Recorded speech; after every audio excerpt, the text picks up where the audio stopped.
Welcome back to the Bryan Devore Connection. I'm your host, Bryan Devore. Empowered endings. What does that mean? Well, we all care about our end-of-life experience and what it's going to mean for us, for our family members.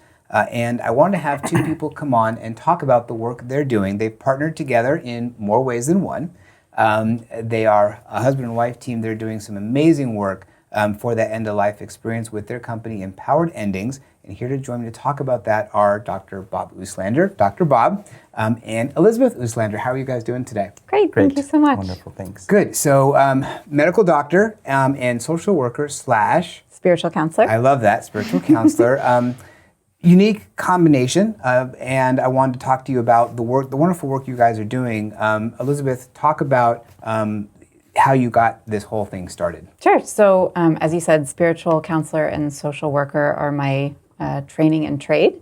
I came into this by virtue of being a hospice social worker and program director, identifying a lot of the gaps in the traditional healthcare model for end-of-life care and grief care, and met my husband, Dr. Bob, and who was also he'll tell you about his background, but also in the field of palliative care and hospice, identifying the gaps, and together we've established a model of care that really strives to fill those gaps and work together in partnership, collaboration with patients, families, and other providers to ensure optimal end-of-life care for everyone.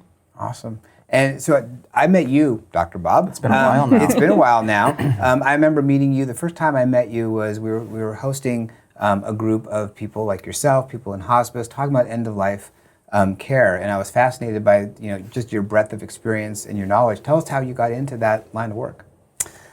Well, I like to say that sometimes I say that it was a call. I found my calling, but really I feel like my calling found me, because I was an emergency physician for many years. I practiced emergency medicine for about 25 years in total. During my career as an ER doctor, I had a number of experiences that kind of shifted my thinking and drew me towards caring for people who were approaching their end of life. When I moved to San Diego in 2011, I knew that I was looking for something that it was going to be a bit more meaningful, that was a bit more in line with who I am. Emergency medicine can be a very stressful job and career, and I was finding I wanted more deep connections, and I wanted to find a way to have more impact. And I just so happened to meet people in the palliative care world and get drawn into the palliative care, hospice care world, and it was so much more aligned with me, where I could go into people's homes and identify what their challenges were and find ways to provide support. But I also found that working within the system, the healthcare system, was so limiting, and the options available and the way that we could support people was limited by many factors. So started a practice that was really designed to provide a higher level, high touch care for people dealing with complex illnesses. Ended up doing end of life care as well. And then Elizabeth came into the picture, and together we became so much more clear about what it was that was missing from that experience that caused people to struggle. We found the identified further gaps that we consistently were able to fill, so that the experience that patients and families had was so much gentler and left them with far less trauma and scarring. And that was what we wanted to continue to explore and to build. So that through that work, we've brought together a team of other people who believe the same thing that we do, that it can be done better. And there's elements to that we've identified, and now through Empowered Endings, we're really excited about bringing that out to a wider audience and having more impact. Yeah. It's a conversation that people generally don't want to have, right? And I've had other guests on the show who work at hospice companies, and the work they do is so critical, and the work you do is so critical. What about the end of life? And someone actually said there's no mulligans when it comes to end of life experience. Right. There's no do-overs. And there's a lot of emotions that people have. The person who is going to be passing, the family members, and so forth. So there's lots of components that go into it. I would think it would be, I don't know, challenging is the right word, but you get invested, with the folks you're working with. It's pretty powerful. I liked the empowered endings model when we talked about it, how you bring in these different components.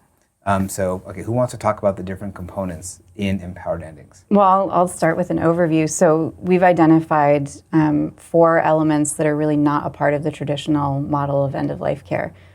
A highly engaged physician who's available to patients and families to understand their experience, their values, their goals, and their wishes.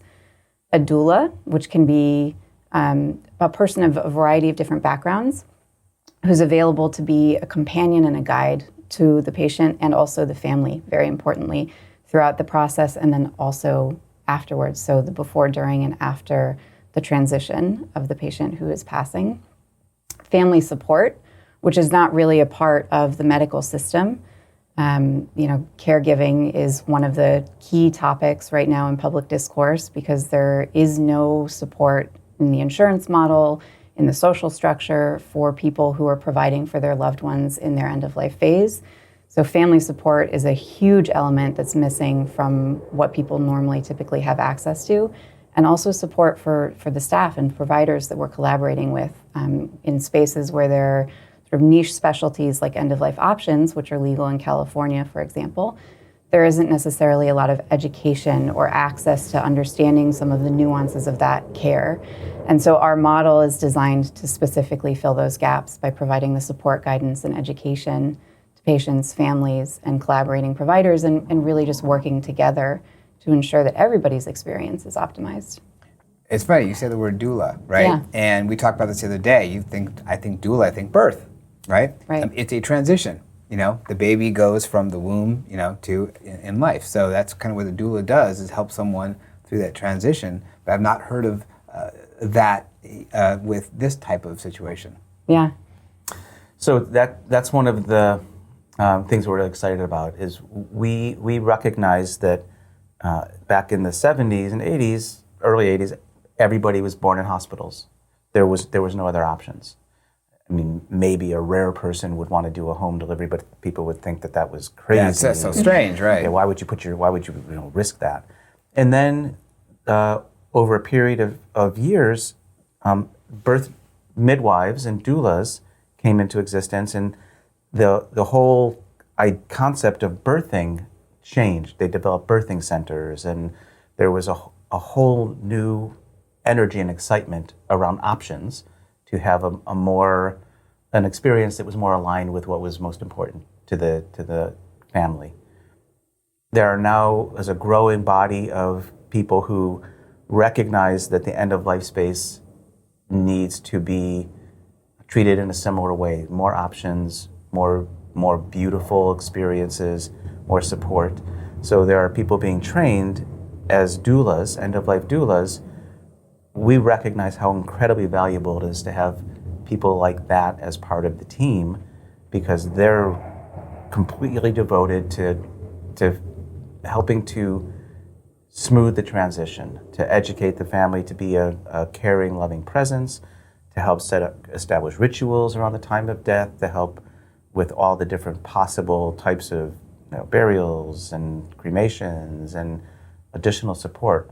So we're partnering with very well-trained and compassionate end-of-life doulas to deliver the model that we're so passionate about. And the experience that our patients and families are having is consistently beautiful.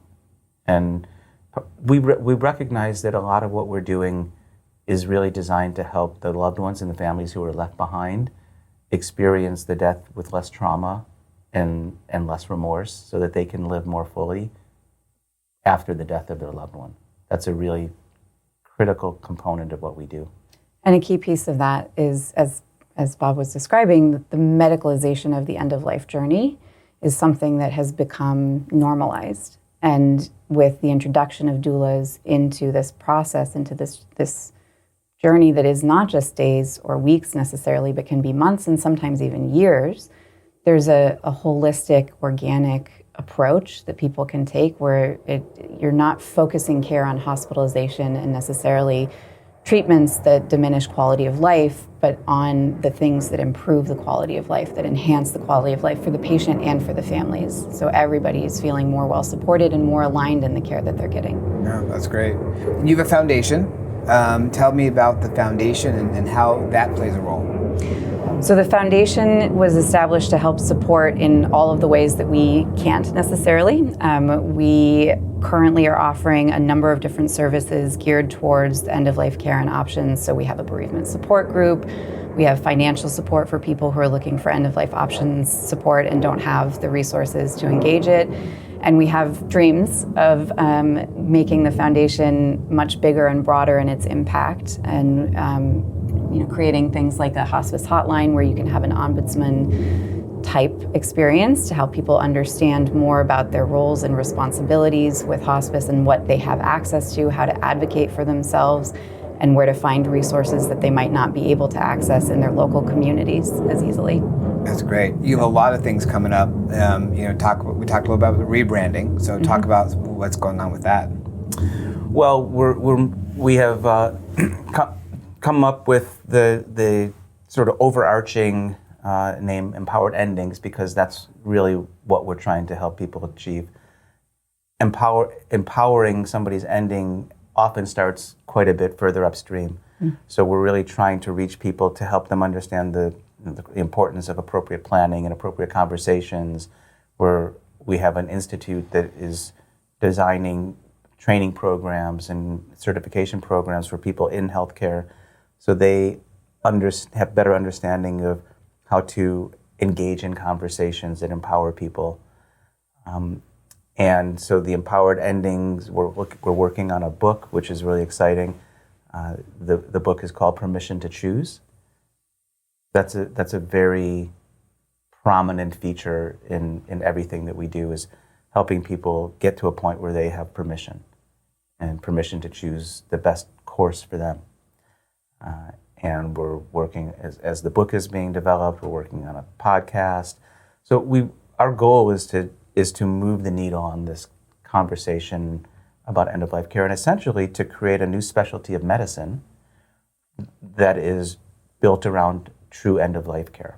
Hospice is valuable and helpful and critical in many cases, but it's often not enough. And even people in healthcare don't recognize that. They kind of assume that when someone goes on hospice for their end-of-life care, all of their needs will be met and it will be a beautiful and supported experience. Sometimes that happens, and sometimes it doesn't. And we're trying to make sure that it never doesn't, and people don't suffer as a consequence of not having the appropriate resources that they should be having at that time. Right. Well, and for your patients and for their loved ones, the whole experience. And I like it's permission to choose, empowered. It's all about, they're in charge. They're the ones, this is their experience, and you're just there to support it. Yeah. True death with dignity, where you have the option to choose whatever course suits you because you know and understand what's available, and you have the freedom to take whatever course is appropriate. Right. So to learn more about Empowered Endings and the work that they're doing, you can look on screen right now. You'll have all their contact information right there. If you are watching on video, if you are listening on Spotify, your favorite podcast channel, it'll be in the caption. You'll see their website, phone number, etc. Give them a call. Check them out online. See all the wonderful work they're doing for this great experience. Dr. Bob and Elizabeth, thank you very much for joining me today. Thanks, I appreciate it. Thanks, Brian. It was great. Thank you.